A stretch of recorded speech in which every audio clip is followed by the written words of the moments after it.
Got myself a little drinkity drink, as Grace and I like to call it.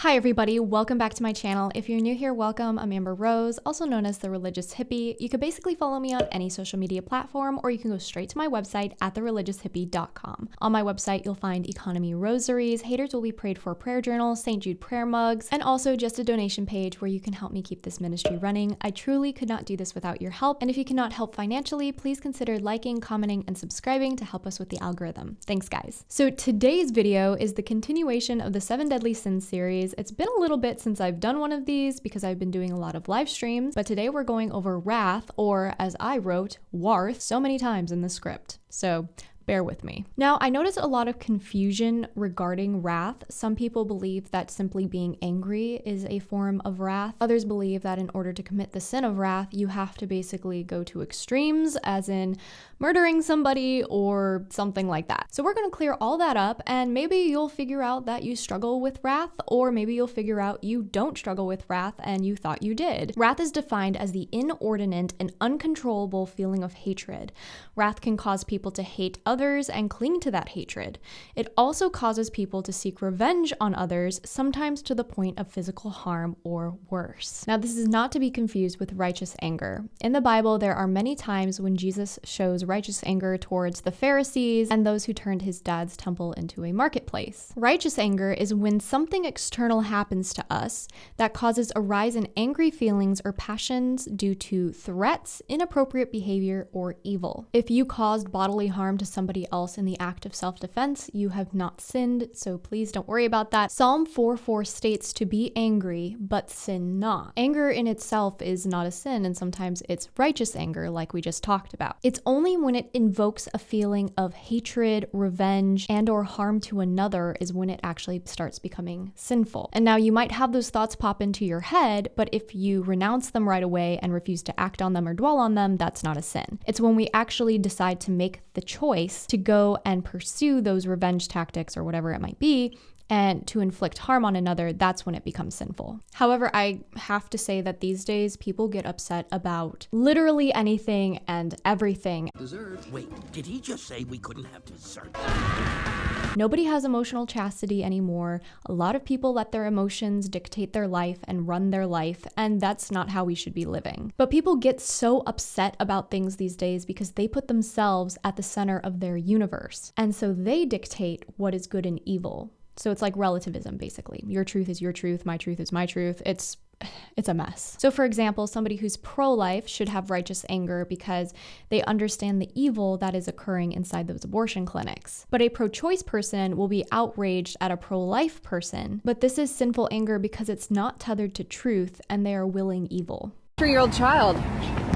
Now, I also want to say that wrath can manifest as gossiping, gaslighting, things of that nature, basically trying to murder somebody's reputation or harm somebody's reputation. If your intent is to get revenge on somebody by ruining their reputation, that is a form of wrath. So some good examples of righteous anger would be being angry that thousands of babies are murdered in the womb every year, unnecessary violence, wars, and injustice as a whole. Some examples of unjust anger, wrath, would be angry about losing a game, whether that's a sports game, a sports team losing a game and you're a fan of them, or a board game of Scrabble or Sorry or something like that. Does anyone even play Sorry anymore? I mean, the list is really endless about things we get upset about that really in the long run don't really matter all that much. St. Thomas Aquinas said that there are 6 daughters of wrath.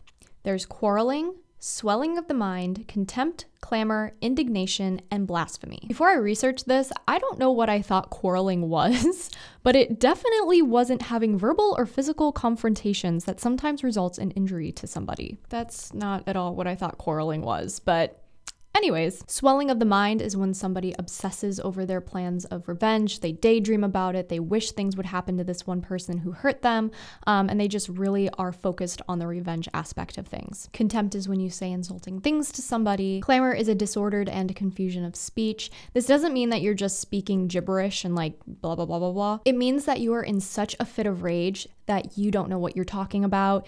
You start telling lies about the person to somebody, you just start screaming about them. You'll tend to warp the things that they've done to you to make it seem worse than it actually is. It's a form of rash judgment, detraction, prejudice, and incoherence. Indignation is belittling or dehumanizing somebody who you are angry at. And blasphemy is false, hateful words against God or holy things in general. So now that we know all of that, how do we combat wrath? Obviously, confession. You guys are going to be so sick of hearing this by the end of this series. I'm tired of this, Grandpa. That's too damn bad! But you know what? I have to throw it in because it is the #1 defense against Satan and against these vices. So go to confession. And in case you need a refresher on confession, I will link below the videos I have done, and then also the PDF to the Bulldog Catholic Examination of Conscience that I always use, that you guys can have access to that if you want to go back to confession. The next step is to get your emotions under control. I don't feel anything emotionally except for rage. 24/7, 365.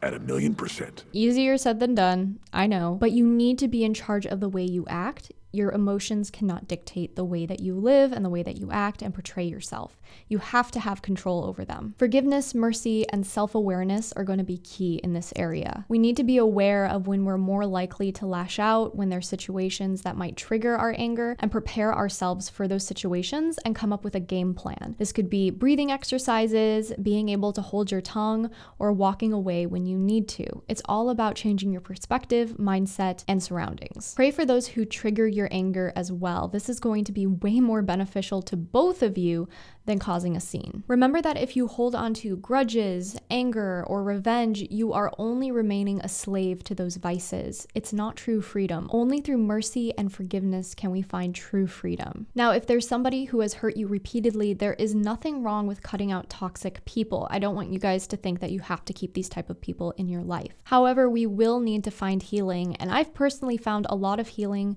through journaling, prayer, and looking at it from a different perspective. Some of you might honestly need therapy because of this, and that's okay, but please do your best and try to get a Catholic therapist. This way you won't have to go against your morals, and they'll know how to guide you not just mentally and physically, but also spiritually. And I'm going to leave you with the words from Jesus. Father, forgive them, for they do not know what they do. And with all of that being said, guys, I hope you enjoyed this video. Don't forget to go check out my website at thereligioushippie.com, and I'll talk to you guys next time. Bye!